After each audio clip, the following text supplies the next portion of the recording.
Povykládám ti legendu větší než Bermudský trojúhelník a ztracené město Atlantis. Je o mladíkovi, kterého jsem znal. Jmenoval se Jákob. Od malička byl posedlý mořem, jeho volání ho vábilo na každém kroku. A brzy se stal důstojníkem na dopravní lodi. Mladíka si totiž pod svá křídla vzal jeden starý mořský vlk a učil jej všemu, co o moři věděl. Netrval dlouho a Jákob byl schopen sám řídit loď jako kapitánův zástupce. Zhlížel k němu jako ke svému otci a jednoho dne, když se plavili přes Arktický oceán, opilý kapitán zavedl loď do nebezpečného pole ledovců a vedení lodi předal zbaběle Jákobovi. Mladý námořník začal korvedlovat loď, dokud nenarazili na první ledovec. Hned na to přišel druhý náraz a při třetím se trup lodi rozlomil. Loď se začala propadat do temné a mrazivé hlubiny.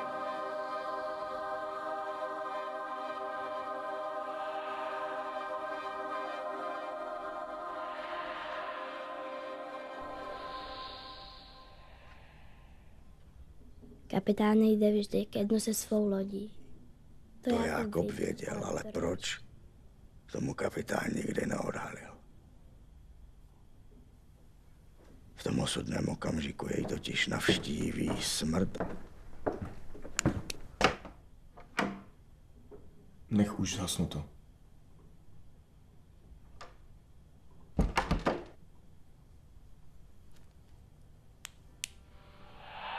V tom osudném okamžiku jej totiž navštíví smrt a dá mu na výběr. Buď se obětuje se svou lodí a posádkou, a nebo bude smrti navěky sloužit jako cháron, převážející duše přes řeku Styx.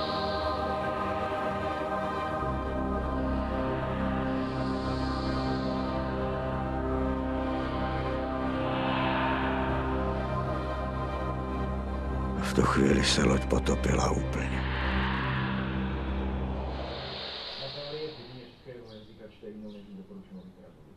Jak bude psát, když nebude mě česky? Já chci, aby měla nějakou budoucnost. Myslíš, že já ne? Napálí je! Nenechám tě, aby si z ní vykládal. Nejdříve z ní do školy.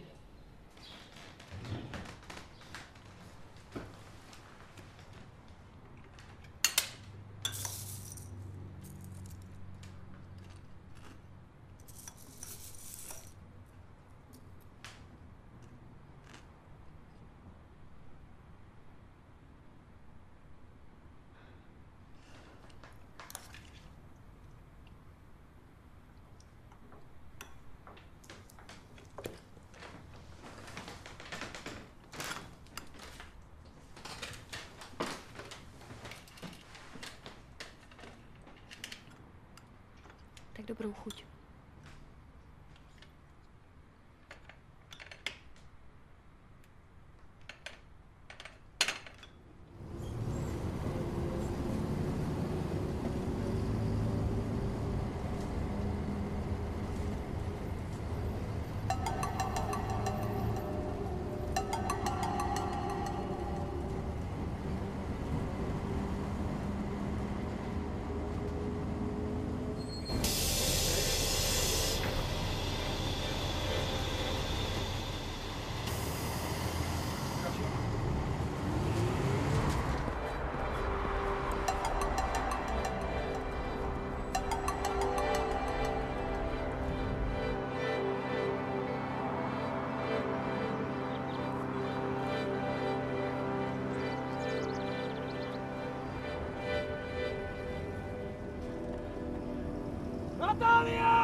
Natálie!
Natálie!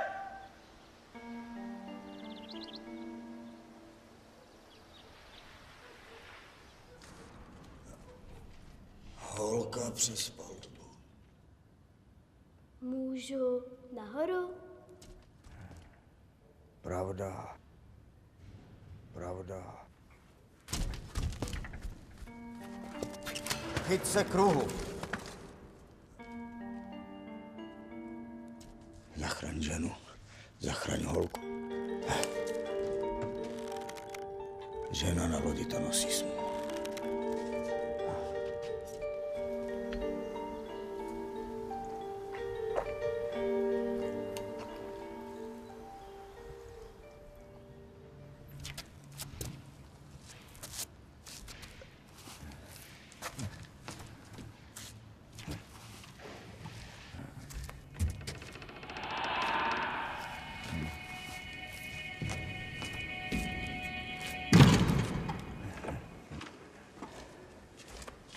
Promiň.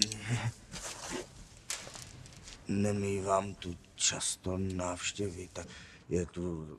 Já asi zase půjdu.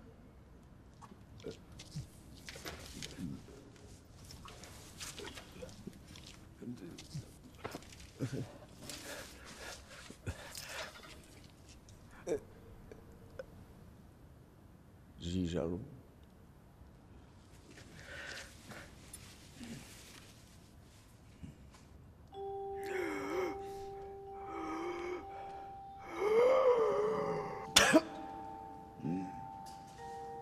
Žížalku.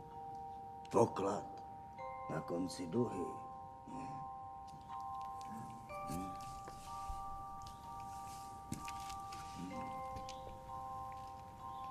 Nehledám poklad. Chtěla bych něco zažít. Dobrodružství. Plavba. To je dobrodružství.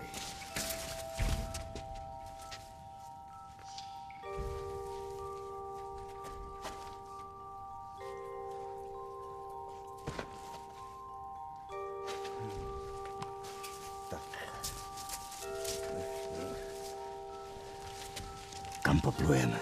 Cože? No, kam se chceš plavit? Asie, Aljaška, nebo jen tak vyplujeme velkou botu? Nevím. Spustit plachty, vylíní psy.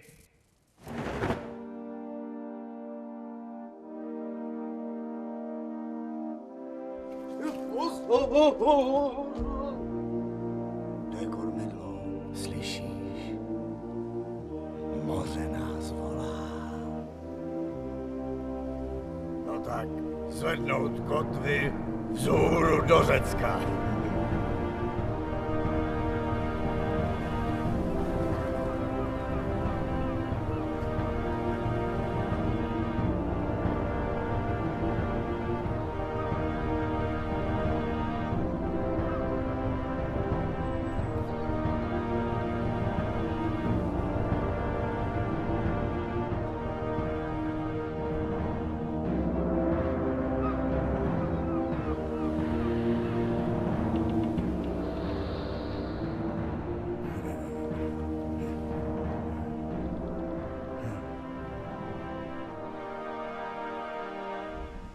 Natálie!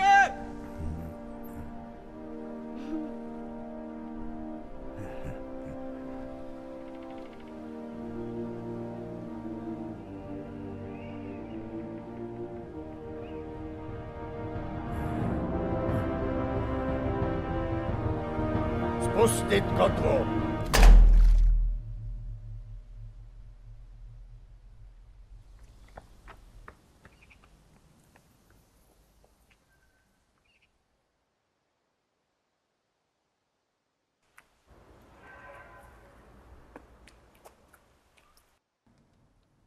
Vyprávěj mi něco. Když zrovna plujeme kolem ostrova zhrzených žen, mohl bych ti vyprávět o sirénách, které lákají duše námořníků. Neviděla jste tady dívku, malou, hnědovlasou, 10 let. Musela tudy projít. To ne? Čekám tady na něj. Půjdem spolu. Žádnou pohádku. Nějaký opravdický, strašidelný. Takový asi neznám. Ale znáš, nejsem zas tak malá.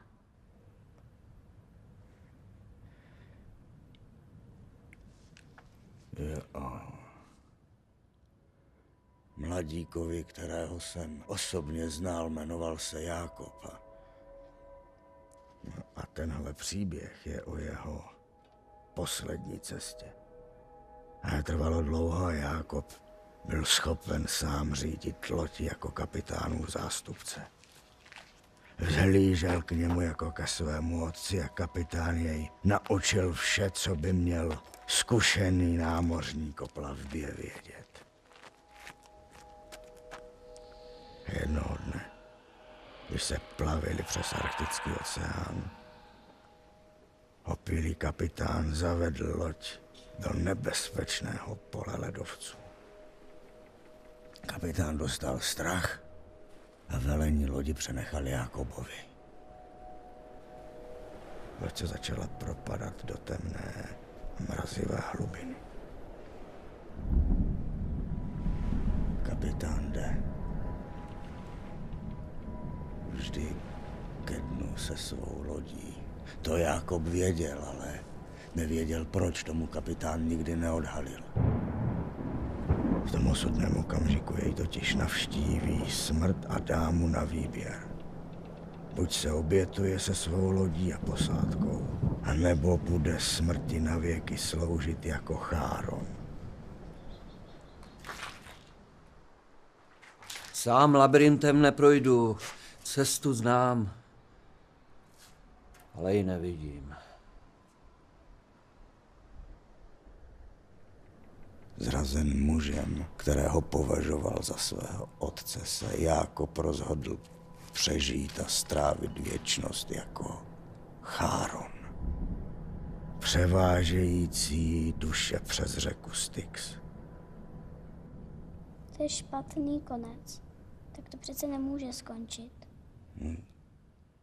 Chtěla si pořádný námořnický příběh, ne? Mě můj otec taky nechápe. Nevěří mi. Asi bych měla jít domů.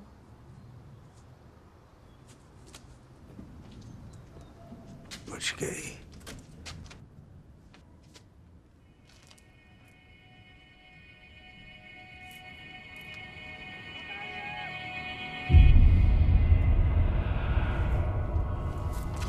Počkej. Pořád jenom rozmazleš. Potřebujeme mou ruku.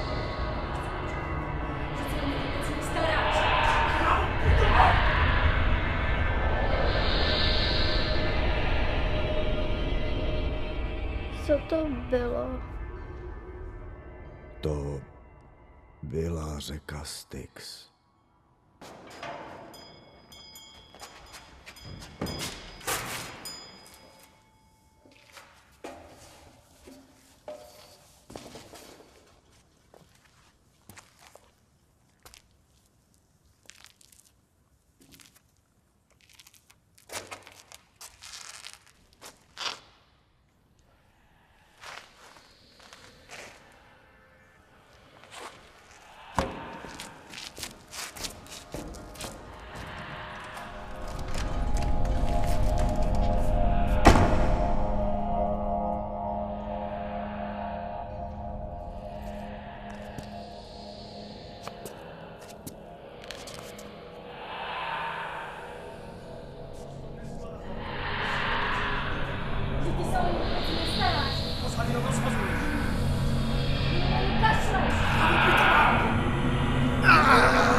Prosím tě, pojďme domů.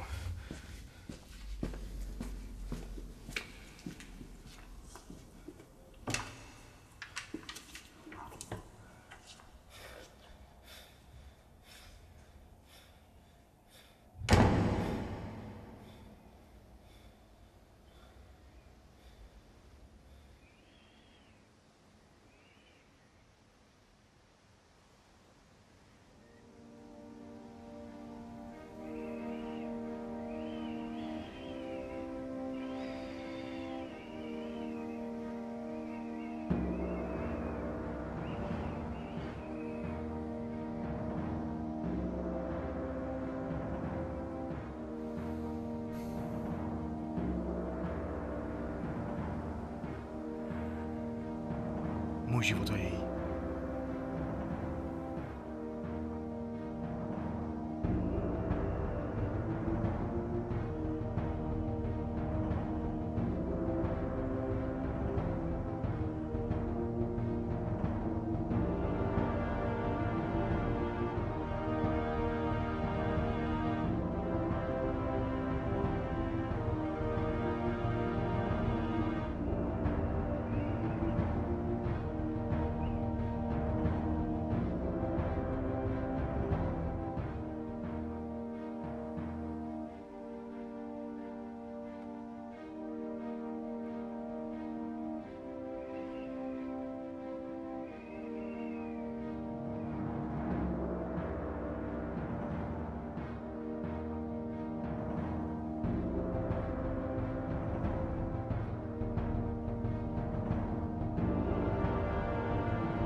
Povykládám ti legendu větší než Bermudský trojúhelník a ztracené město Atlantis. Je o mladíkovi, kterého jsem znal. A tenhle příběh je o jeho poslední cestě.